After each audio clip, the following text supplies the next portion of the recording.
আল্লাহ বলেন আমদাদ্দাম বেফাকিহাতিন, আমি বাড়িয়ে দেব তাদেরকে ফল, জান্নাতে প্রচুর পরিমাণে ফল আপনাকে বাড়িয়ে দেওয়া হবে। লাহমিম মিম্মা ইয়াশতাহুন, এবং গোশত সরবরাহ করা হবে, মিম্মা উহাতে ইয়াশতাহুন, যা তারা ভালোবাসে। কী গোশত আপনি খাবেন বলেন, সেই গোশত আপনাকে দেওয়া হবে। ভেড়া না দুম্বা না উট না নীলগাই না খরগোশ, কী খাবেন, কোন পাখির গোশত খাবেন? তা আল্লাহ বলেন তাদেরকে আমি বর্ধিত করে দেব ফলমূল এবং গোশত, যা তারা পছন্দ করে, পছন্দনীয় গোশত খাবেন। সেখানে গোশত খাইলে আপনার কোনো সমস্যা হওয়ার জায়গা সেটা না। ইয়াতানাজাউনা ফিয়া কাসান, সেখানে পেয়ালা নিয়ে তারা ঝগড়া করবে। আপনি বন্ধু বান্ধবকে নিয়ে বসেন, এই তোর ওটা খাবি না, ওটা আমি খাবো, এই তোর ওটা দেবো না তোকে, এই নিয়ে আপনারা ঝগড়া করবেন, আনন্দ করবেন। যেটা সমাজে হয়, বন্ধু বান্ধব ক্লাসমেটের এক জায়গায় হয়, তাহলে কত কিছু হয়। এক ক্লাসমেটের চিড়া খাওয়া নিয়ে ঝগড়া, চিড়া খাইছে সাথীরা, তার এখন ও হ্যাঁ আমার চিড়া খাইলি, তো ওরা ক্লাসমেট করে পুরো চিড়ার যে টিনের কাতি ওর মধ্যে পানি দিয়ে সম্পূর্ণ। এখন কী করবি? এখন সবাইকে ডাকে তুই খাওয়া। এর ক্লাসমেটটা তো এরকম করে, অনেক কিছু করে। আপনারা সবাই ছাত্রজীবন শ্রেণী ভাইবে দেখেন, অনেক কিছু ছাত্রজীবন মানুষ করে। তা আল্লাহ বলেন জান্নাতেও তোমরা ওরকম আনন্দ উৎসব করতে পারবা। পেয়ালা নিয়ে যায়, এই তোর ওটা না, আমি এটা খাবো, এই তোকে ওটা দিব না। এভাবে জান্নাতেও আপনারা এ নিয়ে হাসি তামাশা করতে পারবেন। তো এই হাসি তামাশা করার জন্য লাকবুন ফিয়াওয়ালা তাসিমা, এটা আপনাকে বেহুদা আমলেও গণ্য করা হবে না এবং পাপেও গণ্য করা হবে না। কথা বলতে পারছেন? তাহলে সব ধরনের আনন্দ উৎসব সেখানে আপনার জন্য থাকবে। ওয়াতুফু আলাইহিম গিলমানুল্লাহুম, এবং তফ মানে ঘোরাফেরা করা। তো ঘোরাফেরা করবে তাদের উপরে তাদের গিলমান মানে চির কিশোর, অ্যাডলসেন্ট, মানে 13 থেকে 15 বছর বয়সে যে একটা শিশু যে হয়, ওই বয়সে জান্নাতীদের খাদেম থাকবে। এরা বড় হইলে তখন ভিতরে ঢোকা, সেখানে আপনি স্ত্রী নিয়ে বসবাস করবেন, সমস্যা। একেবারে ছোট হলে তো কাজ করতে পারবে না, এই জন্য এই গিলমান, হ্যাঁ এই গিলমান গোলাম বলা হয় 13 থেকে 15 বছরের শিশুদেরকে। তো ঘোরাফেরা করবে তাদের উপরে গিলমান শিশুরা। লাহুম মানে তাদেরই আপনার জান্নাতের জন্য যেটা বরাদ্দ, তারা ঘুরবে। কীরকম হয় তারা? কার নাম লুলুলু মাকনুন, মনে হবে যেন তারা বিক্ষিপ্ত মতি, মণিমুক্তা। এত সুন্দর তারা থাকবে। আপনাদের যে মানে যারা সেবা করবে, এই হস্টেজ, এরা এত সুন্দর থাকবে, মনে হবে যেন মণিমুক্তা ছড়ানো, এরকম সুন্দর এই সেবকরা থাকবে। ও আকবালা বাজুম আলা বাজিন ইয়াতাসাআলুন, জান্নাতীরা একে অপরকে মুখামুখি হয়ে প্রশ্ন করবে। আপনার বন্ধুর সামনে আপনি যাবেন, বন্ধু আপনার সামনে আসবে, মুখামুখি হয়ে তারা একে অপরকে প্রশ্ন করবে। কি প্রশ্ন করবে? কলু, তারা বলবে ইন্না কুন্না ক্বাবলু ফি আহলিনা মুশফিকিন, নিশ্চয়ই আমরা ইতিপূর্বে আমাদের গৃহে আমরা ভীত ছিলাম, আমরা আল্লাহর ভয়তে কোনো অন্যায় আমরা করিনি। যে কোনো কাজ করতে আমাদের অন্তরে ভয় ছিল, যেটা আল্লাহ কি বলছেন, আল্লাহর হুকুম কি, আল্লাহর আদেশ কি, এইটা সবসময় আমরা ভীত ছিলাম। তো আল্লাহ বলেন এই বন্ধুরা একে অপরের সামনে আগাই আসবে এবং তারা বলবে ইন্না কুন্না ক্বাবলু ফি আহলিনা মুশফিকিন, নিশ্চয়ই আমরা ছিলাম আমাদের বাড়িঘরে আমরা ভীত। এই যে কোরআনের অর্থগুলো শুনতে খুব সহজ না? তা আপনারা ক্লাস করেন না কেন? ক্লাস করেন, শিখতে পারবেন, লাভ হবে। শয়তান কেন আমাকে ভুলিয়ে রাখে, লাভ হবে। এই শিক্ষার কোনো শেষ নাই। আল্লাহ বলেন ফামান্নাল্লাহু আলাইনা, ওদের কথাটা আল্লাহ এখানে উদ্ধৃত করছেন। তো এই বন্ধু এক বন্ধু আর এক বন্ধুকে বলবে কি, যে আমরা এই নিয়ামতটা পাইলাম কি জন্য? যে আমরা পৃথিবীতে ভয় করতেছিলাম, কি কাজ করব কি না করব। এই যে সারা দুনিয়ার মানুষের একটাই প্রশ্ন, যে ব্যাংকের টাকা। তো এখন ব্যাংকের টাকাকে আমরা মৌলভী সাহেবরা আমরা ফতোয়া দিয়ে জায়েজ করে দেবো বলেন? এটা পৃথিবী যেভাবে চলছে সেভাবে এটা চলছে। আপনার পক্ষে যতখানি সম্ভব আপনি তাকওয়া অবলম্বন করে আপনি এড়িয়ে চলার চেষ্টা করবেন। আপনি এমন না যে আপনি এই পৃথিবীর বাইরে কোথাও যেতে পারবেন, এটার মধ্যেই তো আপনাকে থাকতে হবে। তারপরে আপনার তাকওয়া, আপনার সম্ভবত আপনি যতখানি পারেন এড়িয়ে চলবেন। এছাড়া তো এমন না যে আপনি পৃথিবীর বাইরে চলে যাবেন। কোথায় যাবেন? আপনি যাওয়ারও তো জায়গা নাই, কিন্তু তারপরেও আপনার সাধ্য অনুযায়ী আপনি চেষ্টা করবেন যেন এগুলির সাথে জড়িত না হন। এখন ওই বন্ধু বান্ধব একত্রিত বলে ফামান্নাল্লাহু আলাইনা, আল্লাহ আমাদের প্রতি এহসান করেছেন, আমাদের প্রতি আল্লাহ তাআলা অনুগ্রহ প্রকাশ করেছেন। ওয়াকানা আযাবা সামুম, এবং আমাদেরকে রক্ষা করেছেন সামুম। সামুম হলো মানে আগুনের গরম তাপ, ধোঁয়া, অর্থাৎ আগুন বা আগুনের উত্তপ্ত ধোঁয়া সামুম। তো আল্লাহ আমাদেরকে রক্ষা করেছেন আযাবা সামুম, এই সামুমের গরম আগুনের শাস্তি হতে।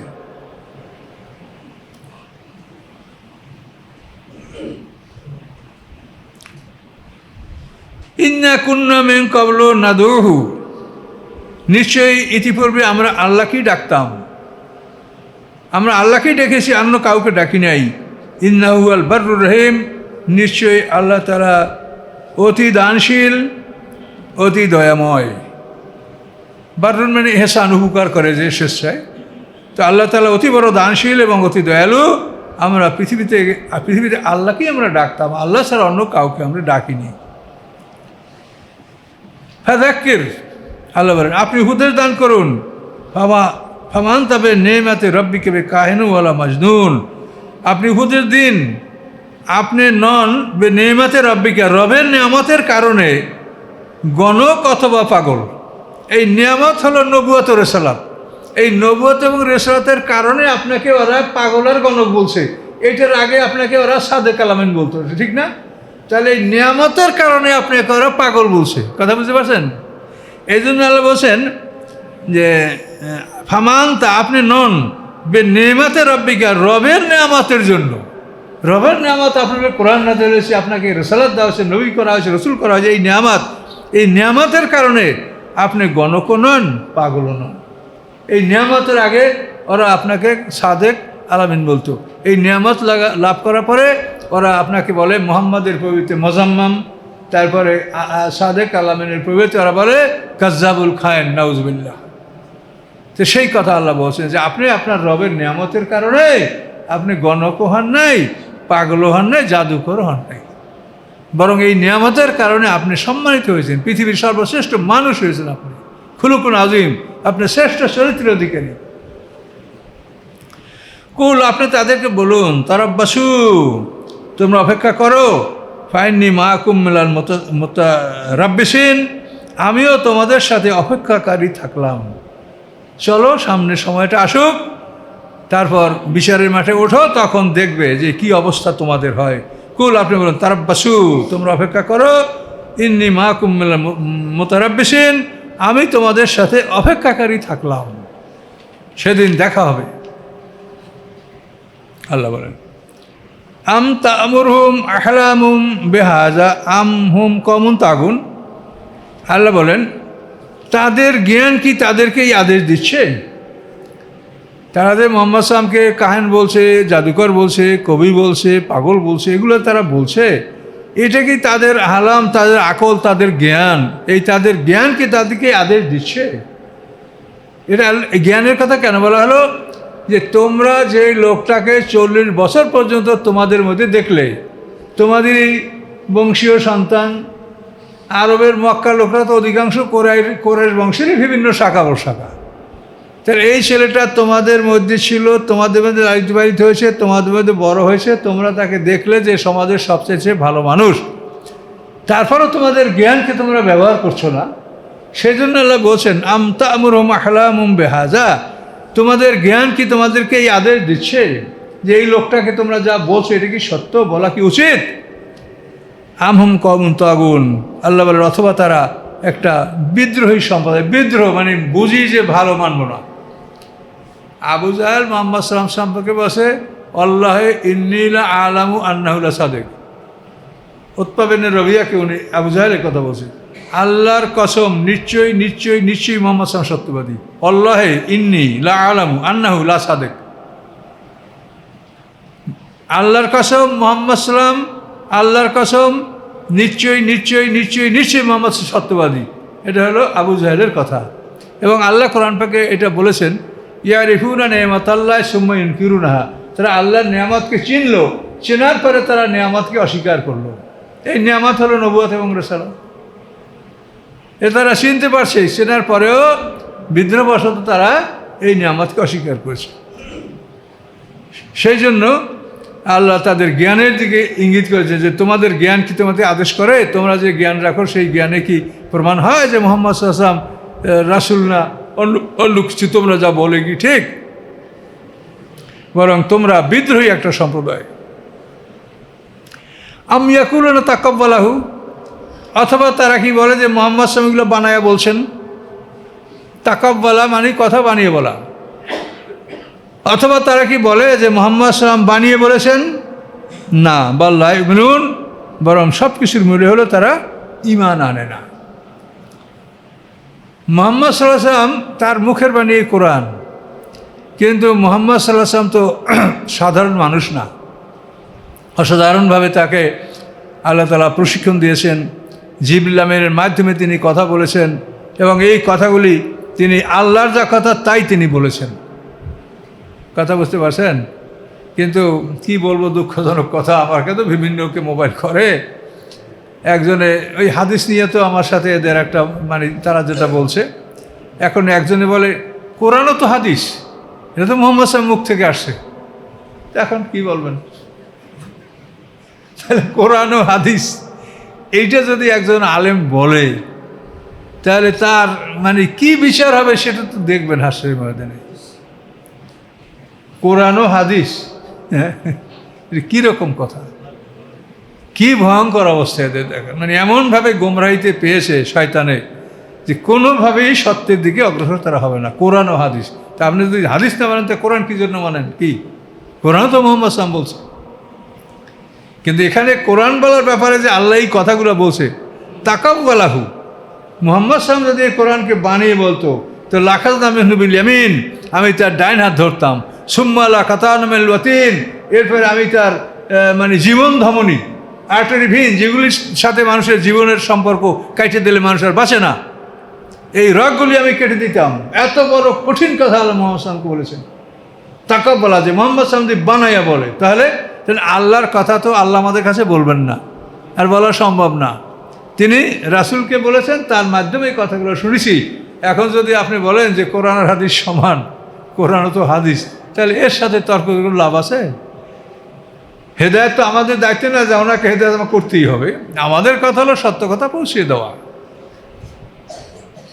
কাজে এই দুঃখজনক কথাগুলো আলেমদের, বর্তমান আলেমদের মুখে শুনছি, খুবই দুঃখ লাগে।